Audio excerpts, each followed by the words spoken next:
Remember when I picked out this TBR and I said this? I'm actually really excited for all of these. These are all books that I would have picked myself anyway for the month. You'd think that would make me excited to actually read them.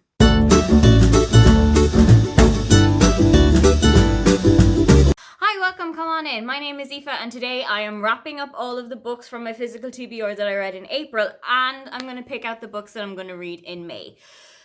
April was not as successful as I think I was expecting it to be. I think when I picked out the 4 books that I was to read for April, I got really excited for it because it was books that I knew I had wanted to read.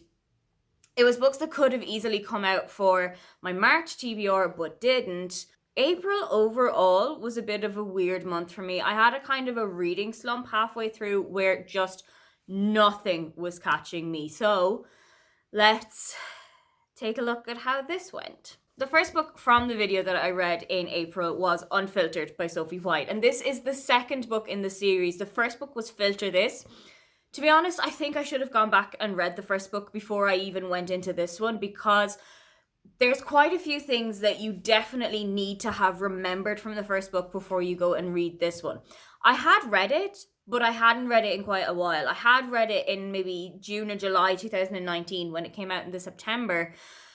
And there's just a couple of the little nuances that were a little bit fuzzy by the time I went into the second book so far after reading the first one. It's still a great book, and I would still recommend the 2 books in the series, but I would also say to read them quite quickly after one another so that you're not lost in translation like I was a little bit. So what happens in this one?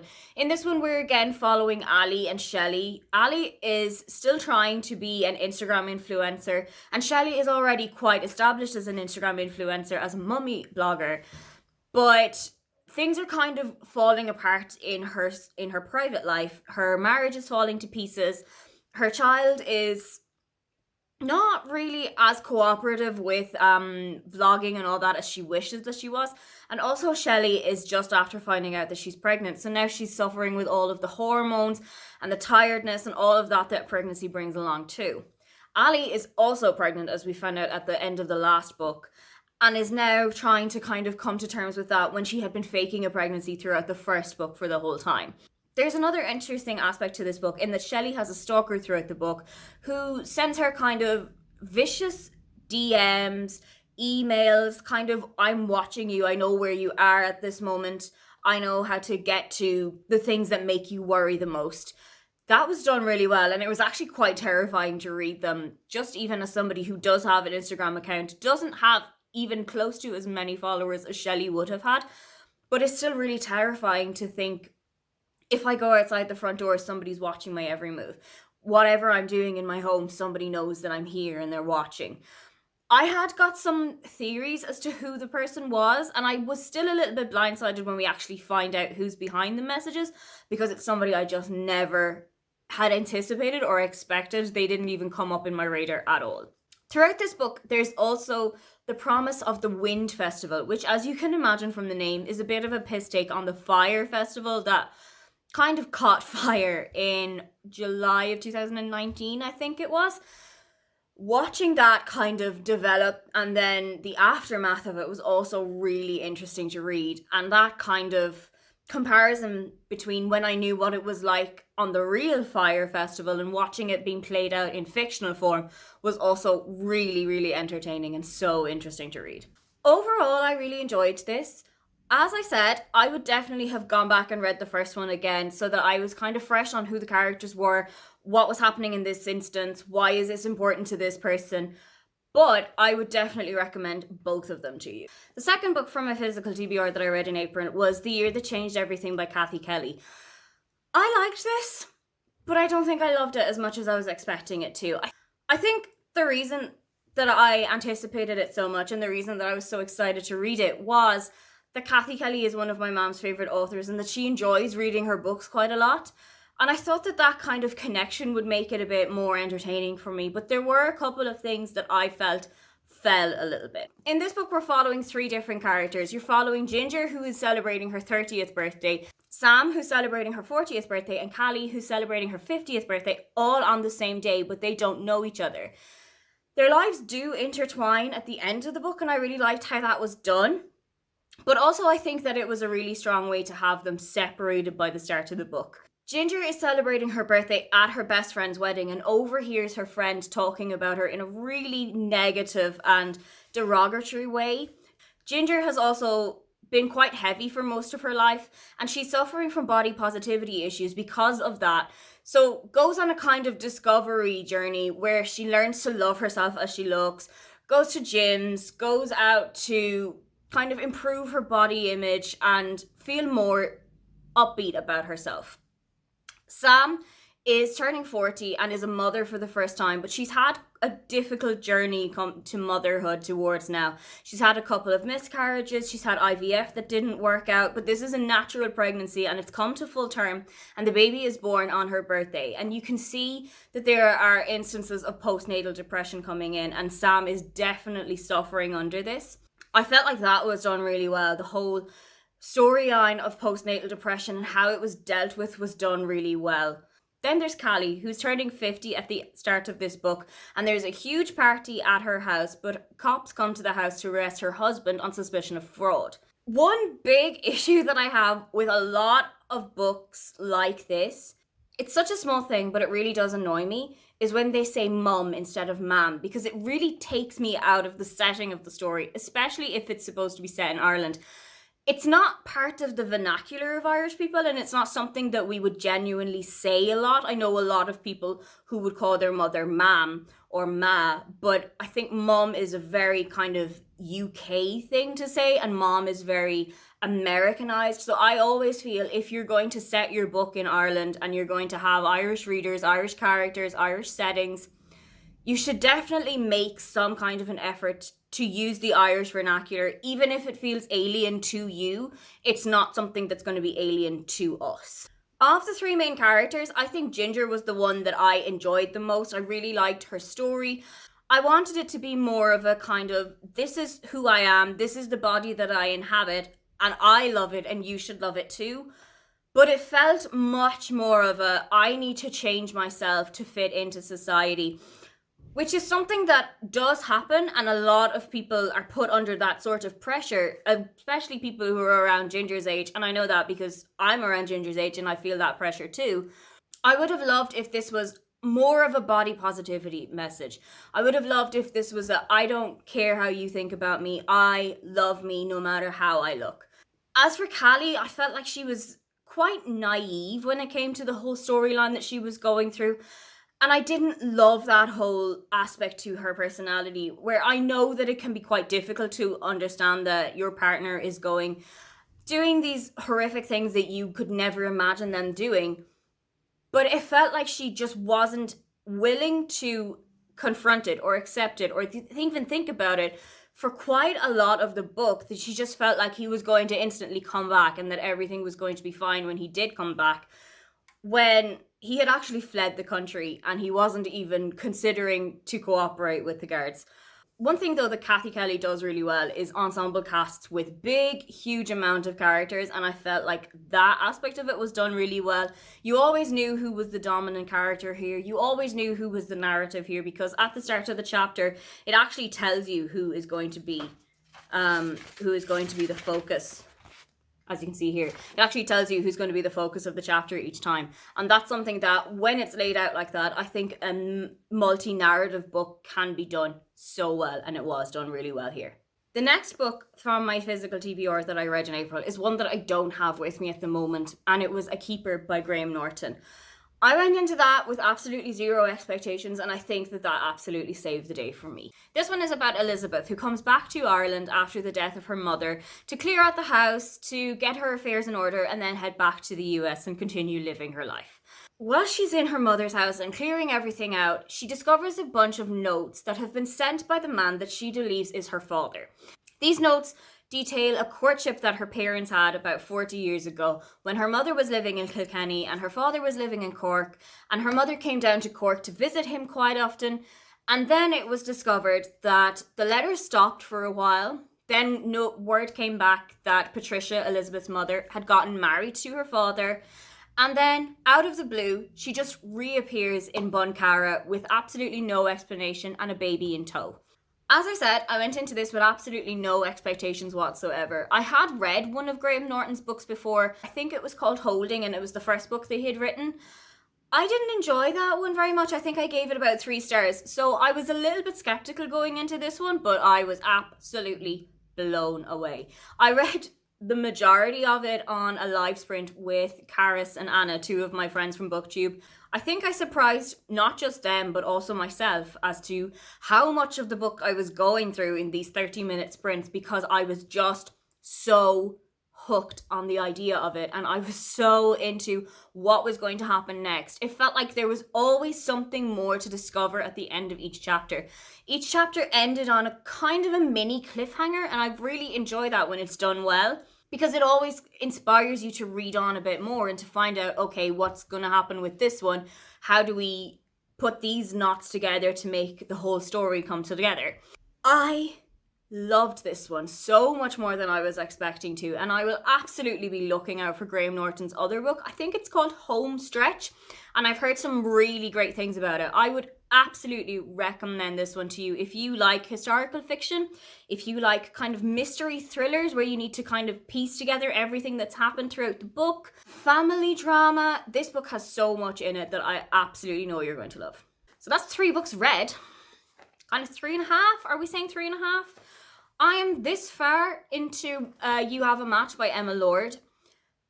I'm going to be honest with you, as I stand right now, I am on page 110 out of 302. I'm enjoying it, but I'm not enjoying it as much as I had enjoyed Tweet Cute, which was Emma's debut novel.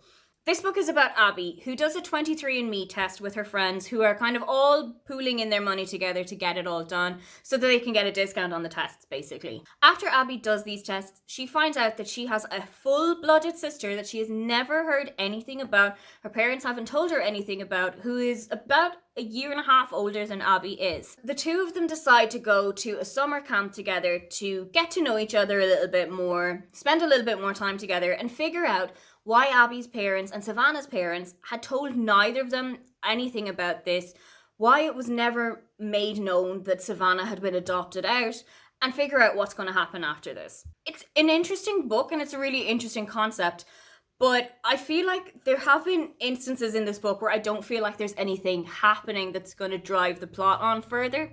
There's also a romance subplot to this, and I'm going to say that it's a subplot with a lot of happiness about that, because I feel like that shouldn't be the defining factor of this book. It's not the thing that we need to focus on the most. We absolutely need to give Abby and Savannah the time to get to know each other, and I feel like that's what this book is doing. While there is still a blossoming romance between Abby and her friend Leo, it's there and it's quite subtle, but it's not as important as Abby and Savannah getting to know each other. I will also say that this book has a lot of diversity and representation in it, which is something that I really love.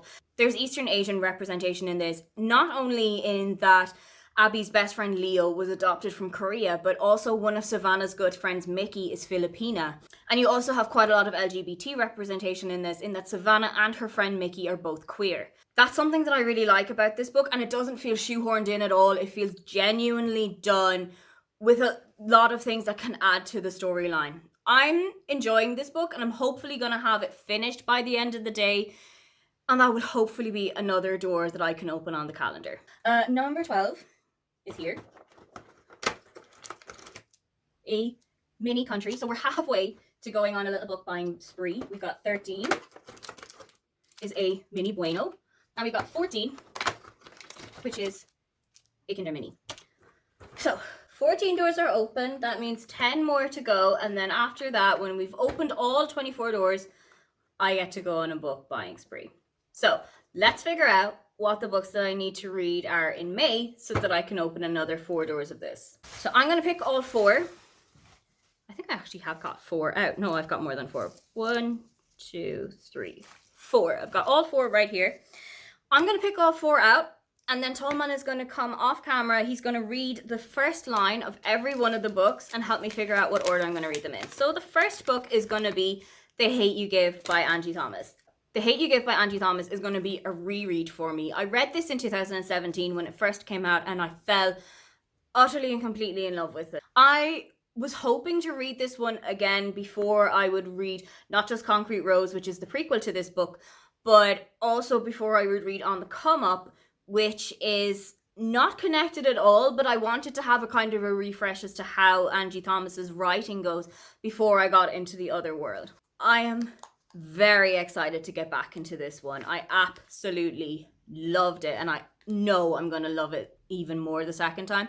As well as that, just in the last week has been the conviction of the murder of George Floyd by Derek Chauvin. Having that really timely event to read this book, I think it's going to hit even harder this time. I've almost got book 2 opened, which is The Hunting Party by Lucy Foley. This is going to be the first book of Lucy Foley's that I'm going to read. It was given to me by my dad. It was highly recommended to me by my dad. And I'm really excited to see it. I think this is a kind of a locked-in mystery. This one is taking place on a Scottish island on New Year's Eve, and I am really excited to see how this one goes. So, book number 3 is The Outsider by Emily Hurricane. This is The Outsider by Emily Hurricane. I was sent this by the publisher towards the end of last year, I believe. Does it have a date on it? No, it was published in 2019, but I would have been sent it, I think, only last year. Quite chunky, actually. It's 390 pages, but it's a trade paperback, so I feel like that's going to go a little quicker. I'm going to be honest, I have absolutely zero idea what this one is about. I always feel like sometimes if you're meeting a new author for the first time, it's good to go in completely blind. Let's see what it says on the blurb. 2 very different families. One is loud, eccentric, rich and confident. The other is less sure of their place in life. On holidays in Portugal, a near drowning brings the 10-year-old daughters Jamie and Sarah together, and a friendship is formed. As the bond between the girls grows deeper, so do the ties between their families, and an unsettling closeness develops between 2 of the adults. Oh, is this going to be a cheating narrative? Then, as Jamie begins to feel suffocated by the intensity of Sarah's friendship, cracks begin to show. What will it take to shatter the facade of friendship? The affair? Oh. The obsessive crush? And which family will be left whole? I don't love a cheating narrative, but let's try and put that to the side and see how we feel about this one. Going in with an open mind. Final book for me is Girl, Woman, Other by Bernardine Evaristo. This is Bernardine Evaristo's Girl, Woman, Other. It's going to be the second of Bernardine's books that I'm going to read after Mr. Loverman. This, I believe, follows 12 women who all live in London around the same time. I think it kind of goes from the 1930s up to the 1980s or 90s or so. And you follow these 12 different women through living in London, what their lives are like, what their struggles are like, successes, failures, things like that. I love kind of character study novels, so I have a feeling I'm going to really enjoy this one. I have a tall man. Wave. He has all 4 of the books that I have just picked out. I'm going to put the blindfold on and he's going to read the first line of every single book. Then I'm going to rank them in terms of which one I want to read first and then which one I'd like to read, but I can leave it until the end of the month. All right, glasses off, blindfold on. Are you ready? Mm-hmm. I'm ready, let's go. Okay, I can't see. Go. Where are the books? I gave them to you. I can't see. Why are you asking me where anything is right now? Okay, first book. Okay. I see a man coming through the falling snow. Oh, that's interesting. Okay. Book 2. Miriam watched the hat from behind her sunglasses, looking down along the length of her body with its covering of streaky tan and past the tips of her coral-painted toenails to keep it in sight. Okay. Book 3. Oh, that resonates with me. I shouldn't have come to this party. Okay. Book 4. Amma is walking along the promenade of the waterway that bisects her city. A few early morning barges cruise slowly by. To her left is the nautical-themed footbridge with its deck-like walkway and sailing mast pylons. To her right is the bend in the river as it heads east past Waterloo Bridge towards the home of St. Paul's. Was that just one sentence? There's no fucking period in this. Oh.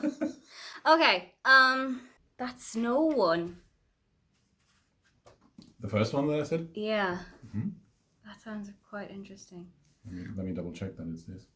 I think I want to read the one about I shouldn't have come to the party first. Mm-hmm. So put that one in my hand right now.